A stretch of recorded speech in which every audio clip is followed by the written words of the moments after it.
Defense Chief Pete Hegseth announced on Saturday that the United States military killed 3 more alleged narco-terrorists off the coast of Venezuela.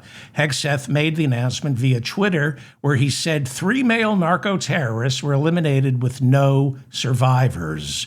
This makes the 15th attack on alleged Venezuelan enemy combatants since Operation Caribbean Shield began in September, with at least 64 now dead. The Associated Press reporting Speaker Mike Johnson, appearing on Sunday talk shows, praised the attacks, saying they were entirely justified, legal, and based on, quote, exquisite intelligence. But so far, the Pentagon has failed to present any evidence to Congress that the more than 64 people killed since these strikes began in September are in fact narco-terrorists.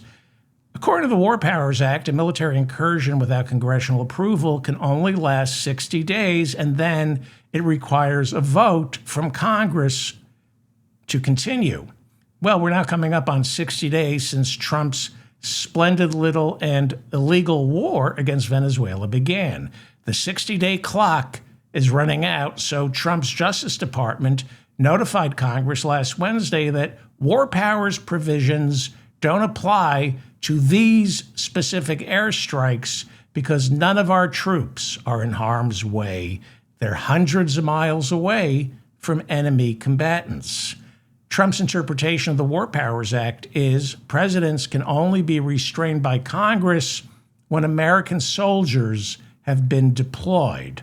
Gustavo Petro, the president of Colombia, calling for an international investigation, insisting the targets of these airstrikes are not drug dealers, and some, he says, are not even Venezuelan. The president of Colombia saying the U.S. military killed a Colombian fisherman who was struck while sending out a distress signal after his boat engine crapped out. Pete Hegseth was asked on Thursday for specifics about Operation Caribbean Shield, that's the name for these attacks, and Hegseth refused to answer, saying it's all classified. House Democrat Jim Himes sits on the Intelligence Committee. He's now calling these killings, quote, classified theater. The Intercept reporting that internal memos reveal high-ranking Pentagon officials admit they have no idea who Hegseth and Trump are killing. During a closed-door congressional briefing last week, Pentagon officials briefing Congress admitted they have no idea who the people Trump and Hegseth ordered killed actually were. The Pentagon briefers told Congress that trials for survivors of these attacks can't be held because the Pentagon lacks the evidentiary burden to prove they are, in fact, narco-terrorists. Then the Pentagon briefers reportedly clammed up, saying they can't answer any more questions regarding who the victims of these airstrikes are. They said, we can't answer any more questions without our lawyers present. When these strikes began back in September, Pete Hegseth and Trump both received written memos from Pentagon lawyers warning that these attacks violate domestic and international law.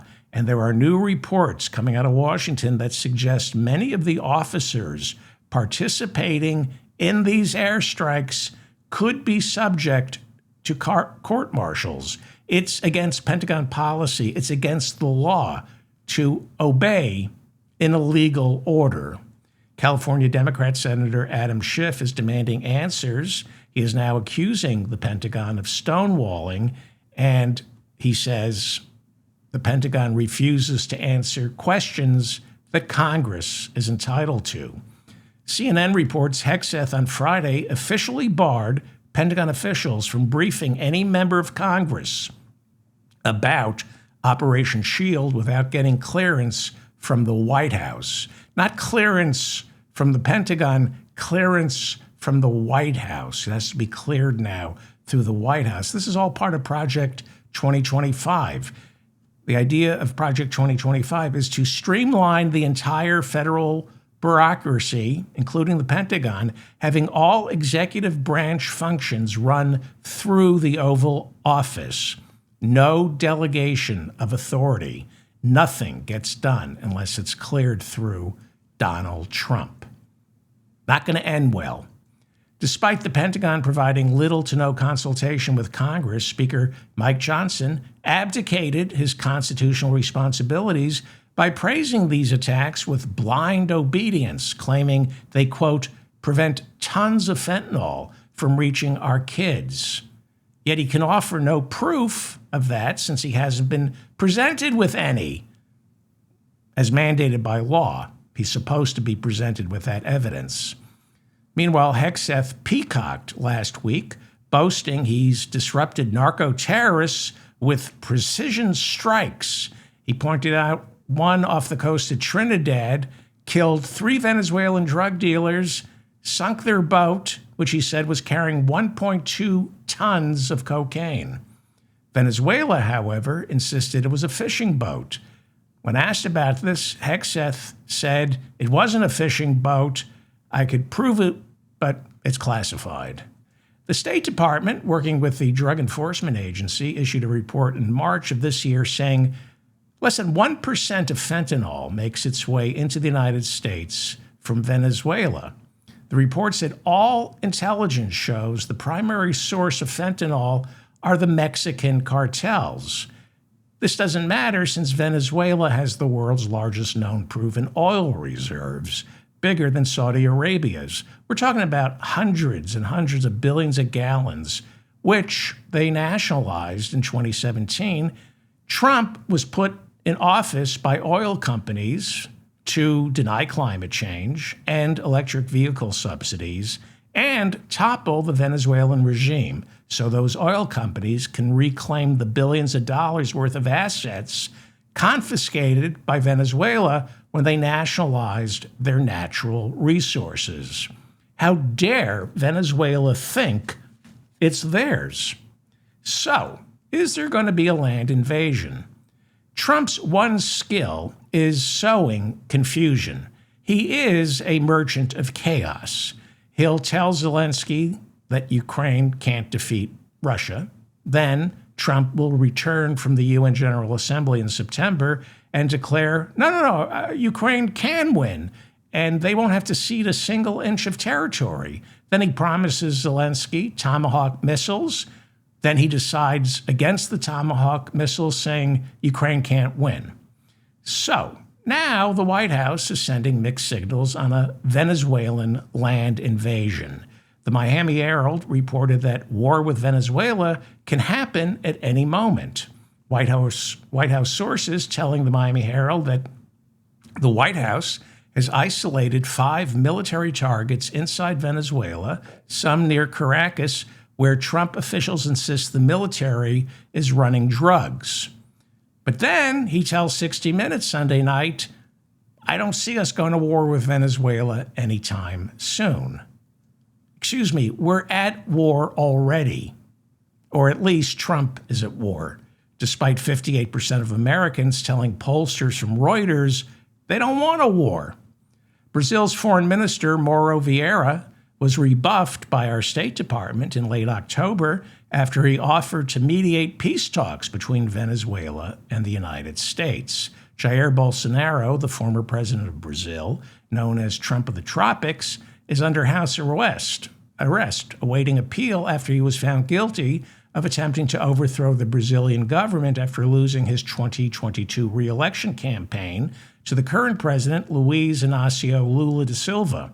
Bolsonaro has Trump's support, which is why Trump unilaterally imposed tariffs on Brazil, as well as travel restrictions for the current government in order to punish them for Bolsonaro's convictions. So no, Brazil won't be mediating any U.S. disputes with Venezuela anytime soon. Trump doesn't want peace. What is Trump's long-term plan for Venezuela? Where will we be 6 weeks from now? I don't know. I do know Trump wants the oil, or at least the people who put him back into office want that oil. So for the time being, I suspect Trump will go through the motions of appearing to gin up a war, threatening a land invasion. I'm not so sure there's going to be a land. I hope there's not a land invasion. Trump admits he ordered the CIA to topple the Maduro government internally, and we know a land invasion has been prepared as a massive buildup of troops, fighter jets, and naval ships, including our largest aircraft carrier, head to the Caribbean. Maybe he'll do a land invasion. Not sure. Got to remember, thanks to the War Powers Act, there are limitations. Committing troops to a land invasion, putting them in harm's way, means you got to run it all by Congress. The general consensus among Republicans who control both houses of Congress is that airstrikes can continue indefinitely because practically all Republicans in Congress believe airstrikes are immune to War Powers Act constrictions. So you're looking at shock and awe in Baghdad. Do you think we're going to be there with Caracas? Can you imagine the United States doing this to Caracas? I can't. But then again, I couldn't imagine January 6th. Who knows with Trump? It's not a good look. Hitting ships is perfect because the evidence and the death and destruction are already resting at the bottom of the sea before Americans know enough to ask questions and then be repulsed by it. But airstrikes on land, even hitting military bases near Caracas, it's not just a bad look, it is an undeniable violation of Venezuela's sovereignty. It violates all international law. Again, that has never stopped Trump. I like to think this is not what he wants. Trump wants clean military hits. He wants to talk tough, use our military to show the world he's powerful, but he doesn't want to get bogged down. Trump said over the weekend, quote, "If Maduro's boys are running drugs, we'll hit them where it hurts, on land if needed." On land if needed. So he seems to be saying airstrikes, and you can tell, at least he knows, hitting Venezuela on land as opposed to in the Caribbean, hitting them on land will open him up to a world of problems. Again, taking out fishing boats and calling them narco-terrorists is perfect for Donald Trump because the evidence gets buried at sea and there's very little collateral damage, at least no collateral damage that ends up on the evening news.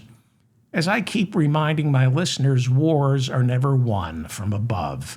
Eventually, you need boots on the ground. Shock and awe only ends up strengthening the resolve of the soldiers and the people you're attacking. During Vietnam, we dropped more bombs on Indochina than we did in all previous wars combined. We still lost. No matter how much we bombed Iraq and Afghanistan, we still needed to send in troops. We still lost. Israel and the United States, bombing Yemen, bombing Iran, bombing Lebanon, bombing Gaza.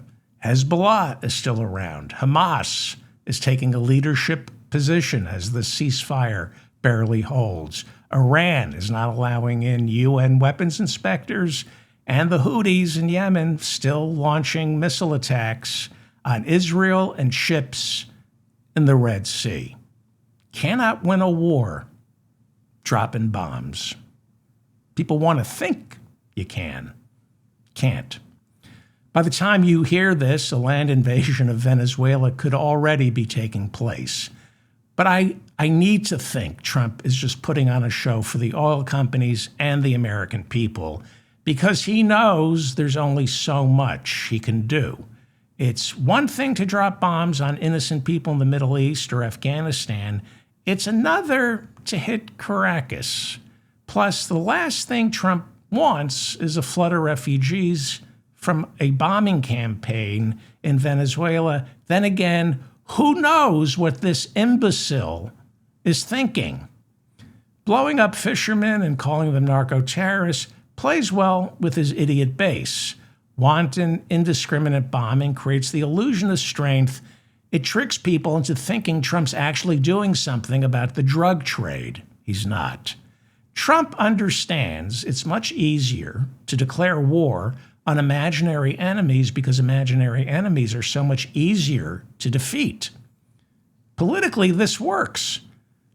I don't know how happy the oil companies are going to be if he doesn't topple the Maduro regime, because without regime change in Venezuela, the oil companies won't get the billions of assets that were seized after Maduro's predecessor, Hugo Chavez, nationalized Venezuela's oil back in 2007.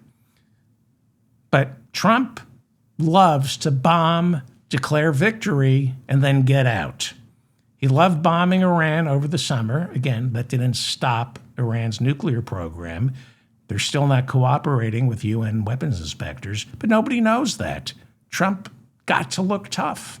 He also bombed the Houthis in Yemen back in March, declared victory. Then he stopped, even though the Houthis are still launching missiles into Israel and sinking commercial ships in the Red Sea. Trump is a reality TV star. He knows better than anyone that airstrikes play well on television, so long as you move on. Give them a new enemy, new airstrikes in different parts of the globe. Well, there's one little problem with these hits and runs. Innocent people die. Back in March, before declaring victory over the Houthis, Trump ordered 800 airstrikes, supposedly targeting Houthi leaders in what was called Operation Rough Rider, and that meant destroying buildings that housed innocent people who ended up as collateral damage. One of these targets was a migrant detention facility in Yemen, housing about 115 African refugees, mostly from Ethiopia. These are not criminals. These are refugees. We hit this detention facility 4 times, killing 68 African migrants, injuring 47. The Intercept reporting last week that Amnesty International issued a new report concluding the 4 attacks on this migrant detention facility in Yemen were indiscriminate violations of international law and constituted several war crimes. Christine Beckerly, Amnesty International's Deputy Regional Director for the Middle East and North Africa, according to The Intercept, last week she called for the United States to investigate those 4 airstrikes on that detention facility in Yemen. She said, quote, "This was a lethal failure by the United States to comply with one of its core obligations under international humanitarian law to do everything feasible to verify whether the object attacked was a military objective." Do you honestly think Pete Hegseth is going to authorize an investigation into his own war crimes in Yemen? He won't even show us proof the ships he's sinking in the Caribbean are in fact narco-terrorists because he says it's classified. Here in America, we move on. We drop bombs on innocent people, and to ask questions about who we killed is considered unpatriotic. We drop bombs on African refugees housed in Yemen. Not criminals, refugees, 68 dead. But they're African. And this is precisely why racism is such an important tool in the authoritarian playbook. We can keep killing fishermen off the coast of Venezuela. We can keep rounding up migrants from Central America, so long as enough Americans believe those are people from another race. By the way, Venezuela has the largest number of African descendants per capita of any Spanish-speaking South American country. It's easy to kill people with abandon when your government has dehumanized them.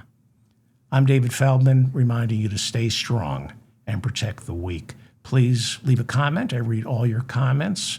Hit the like button, please, so I remain in your feed. Subscribe to my newsletter. Subscribe to this channel. Share. Thank you to Bob and Mila in the chat room. Thank you.